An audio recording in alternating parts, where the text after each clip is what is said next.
Assalamualaikum warahmatullahi wabarakatuh.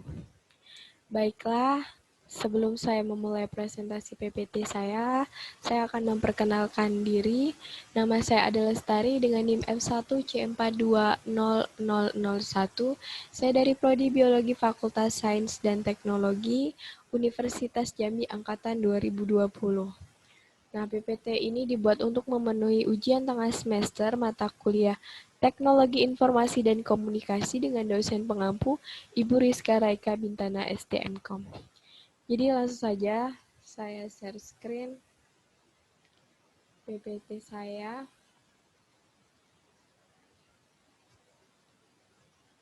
Ya, jadi PPT ini disusun oleh saya sendiri, Ade Lestari dengan NIM F1C420001 dengan dosen pengampu Ibu Rizka Raika Bintana STMKOM. Jadi yang pertama adalah apa sih masyarakat informasi itu?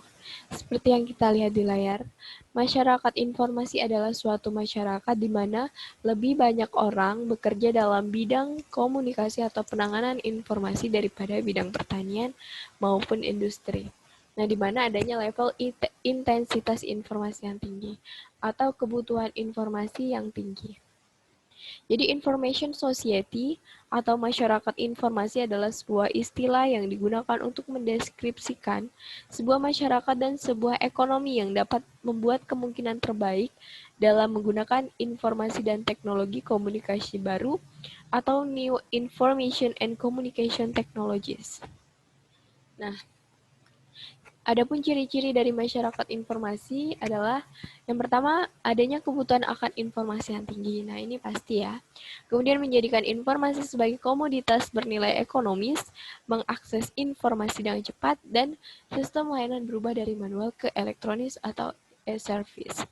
Nah, adapun contoh dari information society ini misalnya adalah ATM untuk penarikan tunai, kemudian ada telepon genggam, ada televisi, ada seperti internet, email, mailing list, dan sebagainya. Kemudian yang kedua adalah, mengapa sih informasi itu diperlukan? Nah, yang pertama adalah karena sebagai dasar pengambilan keputusan. Kedua, sebagai sumber informasi. Yang ketiga, menambah wawasan dan pengetahuan. Dan yang terakhir, mendukung promosi dan peningkatan ekonomi. Nah, informasi sendiri adalah informasi data yang telah diklasifikasi atau diolah untuk digunakan dalam proses pengambilan keputusan. Nah, sistem pengolahan mengolah data menjadi informasi atau tepatnya mengolah data dari yang tidak berguna menjadi berguna bagi penerimanya. Nah, nilai informasi berhubungan dengan keputusan. Jadi, di era informatika yang sangat kompetitif ini, informasi menjadi sangat penting agar seseorang atau masyarakat, institusi, atau negara mempunyai daya saing yang tinggi. Untuk mencapai kesejahteraan diperlukan adanya suatu kemampuan daya saing yang ditunjang oleh informasi, ilmu, knowledge, wisdom, atau sumber daya manusia, SDM, teknologi, dan kemudian pasar. Nah, untuk memenuhi kebutuhan informasi dibutuhkan adanya mekanisme akses terhadap informasi dan ketersediaan informasi. Seperti ketersediaan infrastruktur, telekomunikasi, listrik, perangkat-perangkat seperti hardware, software, dan penguasaannya, tentu itu pasti.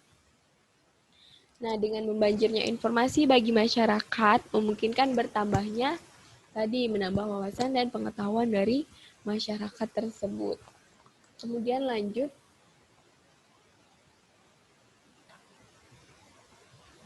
teknologi. Nah, teknologi adalah ilmu pengetahuan yang menyelidiki tentang cara kerja di dalam bidang teknik serta mengacu pada suatu bentuk proses yang meningkatkan nilai tambah. Juga merupakan sebuah sarana dalam memecahkan masalah yang mendasar dari setiap peradaban manusia. Kemudian lanjut teknologi informasi atau information technology. Nah, jadi teknologi informasi adalah istilah untuk seperangkat alat atau suatu gabungan dari teknologi komputasi dan komunikasi yang berbentuk sistem dari perangkat lunak, perangkat keras yang digunakan untuk mengolah, memproses, mendapatkan, menyusun, menyimpan, memanipulasi, dan masih banyak lagi untuk menghasilkan informasi yang berkualitas. Nah, bagaimana sih informasi yang berkualitas itu? Yaitu informasi yang relevan, akurat, dan tepat waktu. Nah, information technology atau teknologi informasi ini mencakup teknologi komputer dan teknologi komunikasi. Kemudian lanjut, sistem teknologi informasi dan komponennya. Jadi sebelum kita memasuki komponen-komponen sistem teknologi informasi, jadi kita akan mengetahui apa sih sistem teknologi informasi itu. Nah, sistem teknologi informasi atau TI ini adalah sistem yang terbentuk dengan sehubungan penggunaan teknologi informasi. Adapun komponen-komponen sistem teknologi informasi yaitu ada hardware, perangkat keras, software, perangkat lunak, database, fasilitas jaringan dan komunikasi, network, basis data, dan people atau brainware. Kemudian adalah hardware. Nah, kalian pasti udah tahu nih, hardware itu apa. Jadi hardware adalah perangkat keras, sebuah alat yang bisa dilihat, disentuh, dan dipegang yang memiliki fungsi tertentu. Seperti ini nih yang saya pegang. Ini adalah mouse. Ini merupakan contoh dari hardware atau perangkat keras, di mana ini kita bisa lihat, bisa sentuh, bisa pegang, dan memiliki fungsi tertentu. Nah, ini adalah contoh perangkat keras. Yang pertama adalah motherboard, yaitu bagian utama yang berperan dalam CPU atau Central Processing Unit. Kemudian berfungsi sebagai papan sirkuit dari berbagai macam komponen pendukung lain. Yang kedua adalah casing. Nah, casing ini berfungsi sebagai pelindung atau pakaian dari CPU tadi atau Central Processing Unit. Kemudian sebagai pondasi menempatkan VGA card, motherboard, sound card, dan lainnya. Yang ketiga adalah Video Graphics Array atau VGA, berperan penting untuk menampilkan output proses ke tampilan. Kemudian ada hard disk, tempat penyimpanan data dari software Windows ataupun data lain. Kemudian menyimpan data secara permanen dan bekerja secara mekanik. Kemudian yang kelima ada SSD atau Solid State Drive. SSD ini bekerja secara elektrik dan lebih tahan terhadap guncangan, serta waktu aksesnya lebih cepat. Latensinya juga lebih rendah. Kemudian yang keenam ada prosesor. Nah, prosesor ini memiliki dua fungsi operasional. Yang pertama adalah ALU atau Arithmetical Logical Unit, berfungsi sebagai pusat pengolahan data. Dan yang kedua adalah CU atau Control Unit, berfungsi sebagai pengontrol kerja komputer dan mengendalikan semua peralatan yang ada di sistem komputer. Kemudian yang ketujuh itu RAM atau Random Access Memory. Nah, RAM ini merupakan memori internal pada komputer atau laptop. Sebenarnya nggak hanya di laptop, di HP pun ada RAM gitu kan. Jadi biasanya kita mau beli HP nih pasti kita nanya, RAM-nya ini berapa? Ada yang RAM 332, 464. Nah, fungsi dari RAM ini adalah menyimpan program yang kita olah untuk sementara waktu. Kemudian yang kedelapan ada ROM atau Read Only Memory. Nah, ROM ini hanya bisa dibaca dan tidak bisa diisi sesuatu ke dalamnya. Nah, ROM ini berfungsi untuk mengatur penampilan karakter di layar atau bootstrap program. Kemudian yang kesembilan adalah keyboard dan mouse. Seperti yang tadi saya tunjukkan yaitu mouse. Nah, berfungsi sebagai alat untuk menginputkan data atau perintah ke dalam komputer. Kemudian yang terakhir adalah monitor. Nah, monitor ini atau layar merupakan output komputer sementara. Fungsinya untuk melihat hasil input melihat program yang sedang aktif dan menampilkan keluaran sebagai hasil pengolahan data. Nah, jadi itulah tadi 10 contoh dari perangkat keras atau hardware. Kemudian selanjutnya yaitu software atau perangkat lunak. Nah, apa sih software itu? Nah, software atau perangkat lunak adalah yang menjadi pemroses data atau pemecah masalah. Nah, perangkat lunak ini diklasifikasikan atas perangkat lunak sistem dan perangkat lunak aplikasi. Nah, jadi ini beda ya, kayak di hardware tadi. Nah, kalau hardware ini tadi cuma bisa, bisa dilihat, bisa dipegang, bisa disentuh. Nah, kalau ini enggak. Nah, jadi klasifikasi dari software ini ada yang pertama adalah perangkat lunak sistem. Nah, terdiri dari yang pertama bahasa pemrograman. Nah, biasanya bertugas mengkonversikan arsitektur dan algoritma. Kemudian ada sistem operasi atau OS, bertugas untuk mengatur seluruh proses, menerjemahkan masukan, proses internal, dan memanajemenkan penggunaan memori dan keluaran. Kemudian yang terakhir adalah utility. Ini berfungsi dalam pemeriksaan perangkat keras, kemudian memeriksa disket yang rusak. Yang klasifikasi yang kedua yaitu perangkat lunak aplikasi. Nah, ini merupakan aplikasi tambahan yang dipasang sesuai dengan OS atau sistem operasinya tadi. Misalnya Microsoft Office dan Google Chrome. Jadi nggak bisa nih sembarangan misalnya kita download aplikasi ini tapi kita makainya nggak sesuai dengan OS-nya. Jadi nanti nggak akan bisa berguna atau nggak bisa dipakai. Nah, contoh software atau perangkat lunak yang biasa digunakan. Nah, yang pertama adalah Google Chrome. Nah, ini berfungsi untuk masuk ke jaringan online atau jaringan internet. Kemudian ada CorelDRAW, berfungsi untuk membuat atau mengedit gambar. Kemudian ada CC Cleaner, berfungsi untuk menghapuskan atau menghapus data yang tidak perlu. Ini biasanya sampah-sampah ya. Ini ada Microsoft Office PowerPoint. Nah, seperti yang saya pakai ini menggunakan Microsoft Office PowerPoint. Nah, ini berfungsi untuk membuat bahan presentasi, baik video, foto, maupun tulisan.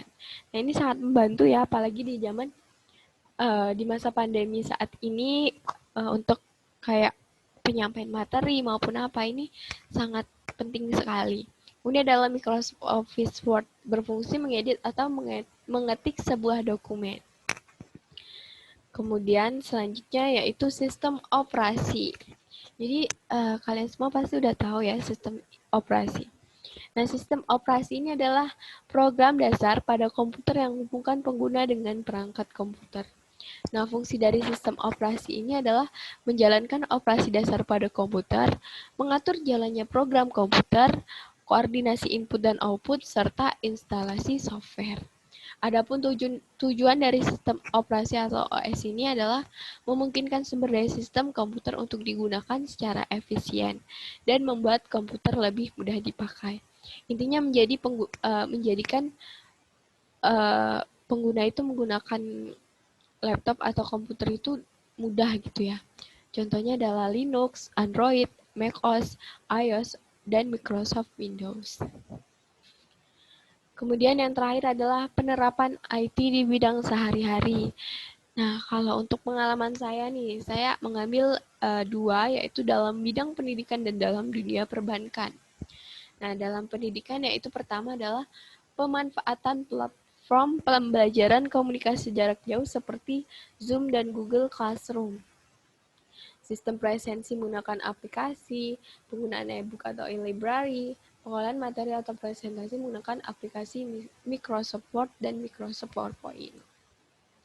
Nah, pada masa pandemi saat ini sangat sangat penting ya, sangat berperan dalam pendidikan, yang mana kita nggak bisa ketemu atau tatap muka sama guru atau dosen. Jadi ini salah satu jalan agar pembelajaran tetap berjalan dengan lancar dan penyampaian materi pun dapat tersampaikan dengan baik. Kemudian dalam dunia perbankan yaitu adanya transaksi berupa transfer uang via mobile banking dan adanya ATM atau auto teller machine. Nah, jadi misalkan sekarang nih kita merantau nih, pastikan mahasiswa. Nah, terus uang kita habis nih. Jadi orang tua itu nggak perlu lagi kayak zaman dulu ngirim uang lewat pos atau wesel. Jadi tinggal ditransfer aja.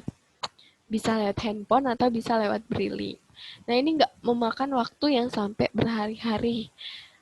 Dalam hitungan menit sudah langsung masuk ke ATM kita. Dan untuk orang yang sibuk atau seperti pekerja kantoran, pejabat, nggak perlu lagi namanya datang ke ATM, asalkan punya ini mobile banking ini tadi, tinggal install aplikasi, jadi kita langsung kirim lewat handphone kita masing-masing. Jadi sangat begitu mudah kan, jadi IT ini sangat berperan bagi kehidupan kita sehari-hari, berdampak sangat-sangat positif dan banyak gunanya, tapi tergantung juga dari kita pemakaiannya.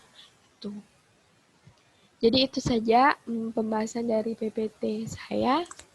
Jadi jika ada pertanyaan ataupun ada yang kurang jelas, bisa hubungin saya lewat email ataupun lewat WhatsApp.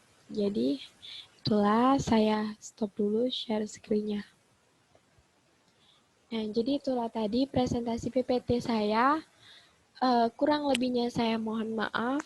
Saya akhiri, wassalamualaikum warahmatullahi wabarakatuh.